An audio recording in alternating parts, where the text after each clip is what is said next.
Guarantee আমরা প্রদান করছি। জিআইজি গিগ অর্থনীতিতে সামাজিক সুরক্ষা, গিগ শ্রমিকদের জন্য উন্নততর সামাজিক সুরক্ষা ও নিরাপত্তা। যুবরশ্মি যুবদের জন্য 5,000 কোটি টাকার স্টার্ট আপ ফান্ড গঠন করার গ্যারান্টি প্রদান করা হচ্ছে।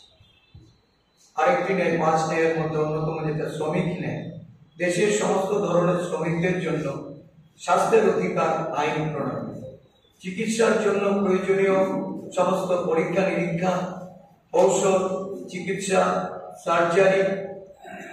সার্জারি পরবর্তীতে চিকিৎসা, সেই পরিষেবা প্রদানের মাধ্যমে এই আইন শ্রমিকদের সার্বজনীন স্বাস্থ্য পরিষেবা প্রদান করে। আইন করে সার্বজনীন স্বাস্থ্য পরিষেবা প্রদানে এই বিষয়গুলিকে গুরুত্বারোপ করে আমরা গ্যারান্টি প্রদান করছি। শ্রমের সম্মান, এমজি, এনরেগা শ্রমিক সহ সমস্ত শ্রমিকদের সর্বনিম্ন মজুরি 400 টাকা প্রতিদিন করা।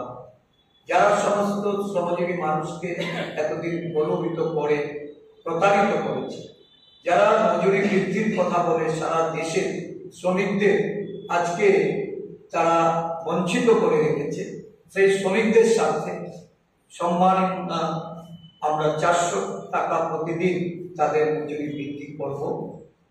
শহরে রোজগার গ্যারান্টি, শহরের জন্য এমপ্লয়মেন্ট গ্যারান্টি অ্যাক্ট চালু করা হবে। এই গ্যারান্টির মাধ্যমে শহরের যারা রোজগার বা কর্মসংস্থান যাদের নেই তাদেরকে এরা অন্তর্ভুক্ত করে এই গ্যারান্টি আমরা বাস্তবায়ন করব। শহরের সমস্ত কর্মসংস্থানের কাজের সঙ্গে শ্রমিক ব্যাংকের মানুষকে যুক্ত করা হবে। সামাজিক সুরক্ষা, অসংগঠিত শ্রমিকদের জন্য জীবন বীমা এবং দুর্ঘটনা বীমা পরিষেবা প্রদান করা হবে। সুরক্ষিত রোজগার, সরকারি ক্ষেত্রে কন্ট্রাকচুয়াল শ্রমিক ব্যবস্থা বন্ধ করা হবে। কন্ট্রাকচুয়ালের মাধ্যমে বা আউটসোর্সিং এর কথা বলে এই সমস্ত শ্রমিকদের নিয়োগ করে তাদের মেধাকে শোষণ করা হচ্ছে, সেই শোষণের বিরুদ্ধে আমাদের সরকার গ্যারান্টি দিচ্ছে।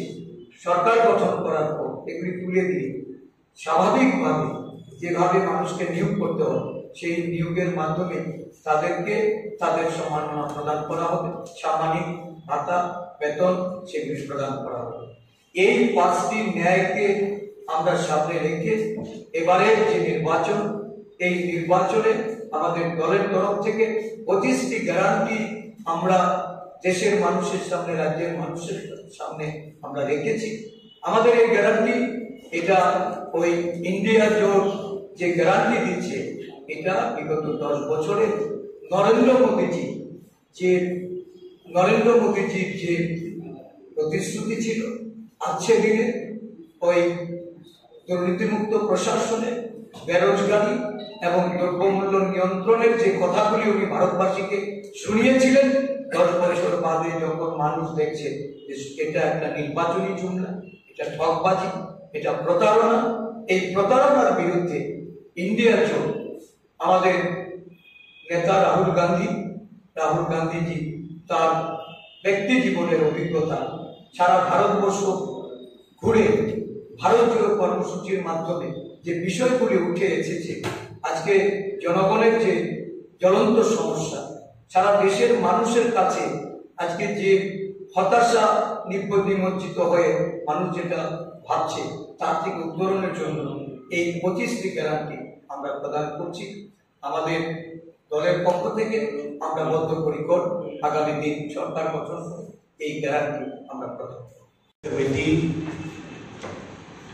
की इस कार्यालय में आज बहुत महत्वपूर्ण प्रेस वार्ता में आप लोगों को यहाँ पर बुलाया गया।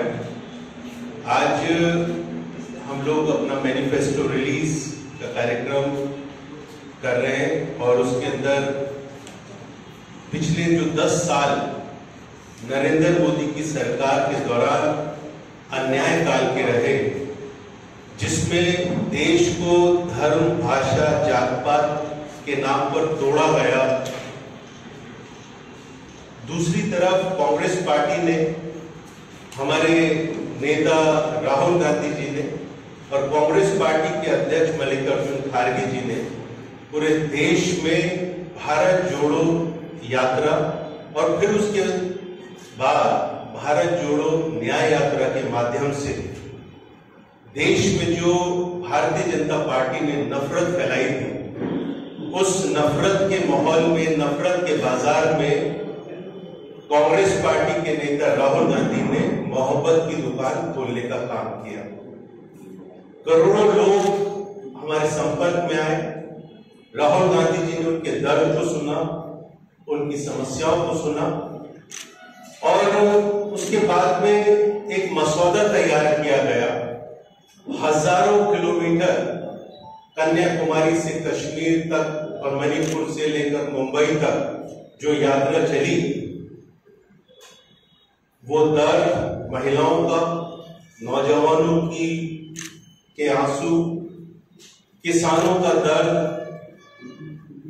जो छोटे बिजनेसमैन थे उन लोगों की तकलीफ को राहुल गांधी जी ने बहुत गंभीरता से लिया और एक पूरी टीम को तैयार किया कि जो समस्याएं इस दौरान हमको सुनने को मिली, जो भारतीय जनता पार्टी के समय में लोगों को प्रताड़ित होना पड़ा, महंगाई की मार से, महिलाओं के उत्पीड़न की वजह से, उसको एक डॉक्यूमेंट तैयार किया जाए और उसके बिना पर हम लोगों ने ये मैनिफेस्टो तैयार किया। राहुल गांधी जी ने इस दौरान बड़े मजबूत तरीके से आवाज उठाई थी और उन्होंने ये कहा था कि नौजवान बेरोजगार हो रहे हैं। राहुल गांधी जी ने और कांग्रेस पार्टी के नेताओं ने बहुत ताकत के साथ में किसानों के दर्द को समझा और ये कहा कि किसान भविष्य में अपनी उम्मीद खो चुके हैं। भारतीय जनता पार्टी के राज में जिस तरीके से गलत तरीके से जीएसटी लगाई गई, नोटबंदी की गई, वहां पर छोटे जो उद्योगपति थे, छोटे कारोबारी थे, उन्होंने अपना धंधा, अपना बिजनेस सब